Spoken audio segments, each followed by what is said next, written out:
আসসালামু আলাইকুম। হ্যালো বন্ধুরা, আপনারা কিভাবে এই জিন্সের প্যান্টের এই জিপারগুলো লাগাতে হয় তো যারা জানেন না তারা এই ভিডিওটি দেখুন। আমি সুন্দরভাবে দেখানোর চেষ্টা করছি।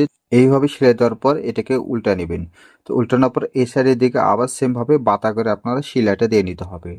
তো এইভাবে সেলাই দেওয়ার পর এটাকে আপনারা এই সাইডের দিকে উল্টা নেবেন, নেওয়ার পর একটা চেন অর্থাৎ জিপারটা লাগাবেন। তো এখানে আপনার সুন্দরভাবে এইভাবে সুন্দর করে ও উল্টা পারে চেনটা লাগাতে হবে, ঠিক আছে? তারপর এখানে ডবল সেলাই করে নেবেন।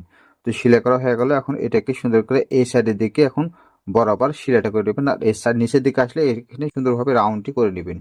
তার আগে এখানে আপনার এইভাবে একটু উল্টা নেবেন। চিবাটা উল্টানোর পর এখানে আপনার ডবল টাক দিবেন, তারপর এখানে আবার ঘুরে নেবেন, তারপর এইভাবে 1 ফিট চওড়া করে আবার সেম ভাবে এটাকে ঘুরিয়ে সুন্দর করে সেলাইটা করে নেবেন। তো দেখুন সেলানো করার পর এখন দেখতে পাচ্ছেন এখান থেকে আপনারা আরেকটি যে পার্ট থাকবে সেটাতে আপনারা এইভাবে আরেকটি জিপার সাথে এটা আপনারা বসায় দিবেন। তারপর এভাবে একই সমান করে সেলাইটা করে নিতে হবে। তো দেখুন সেলাইটা করে নিয়েছি। নেওয়ার পর আরেকটি যে পার্টের অংশটুকু থাকবে সেটা আপনারা এখানে বসায় দিবেন। তো দেখুন এখানে একটি ভাঁজ দিয়ে নেবেন এভাবে। তো ভাঁজ দেওয়ার পর এটাকে সমান করে রাখতে হবে। তো এখানে দেখতে পাবেন কম বেশি যেন না হয় সেদিকে খেয়াল রেখে তারপরে এখানে জিপারের সাইড দিয়ে আপনারা চওড়া করে আপনার সেলাইটা দিতে পারেন অথবা বাতা করে সেলাইটা দিয়ে নিতে পারেন। তো এখানে দেখুন এখানে একটা কাটিং করে নেবেন। তো এখানে কাটিং করার পর এটাকে আপনার সুন্দরভাবে উল্টো সাইডে আপনারা এইভাবে সেলাইটা করে নিতে হবে। তো উল্টো সাইডে সেলাই না করলে হবে না। তো এখানে দেখুন এটাকে আপনারা এইভাবে এতটুকু 2 সুতা পরিমাণ ভাঁজ দেবেন। ভাঁজ দেওয়ার পর এটাকে সুন্দর করে সমান করে নিয়ে তারপর একে টান করে ধরে নেবেন। তারপর এইভাবে বাতা করে সেলাইটা দিয়ে নেবেন। তো দেখুন এই যে বাতা করে সেলাইটা দেবেন যাতে ফেব্রিকগুলো না যেন আঁকড়া না থাকে।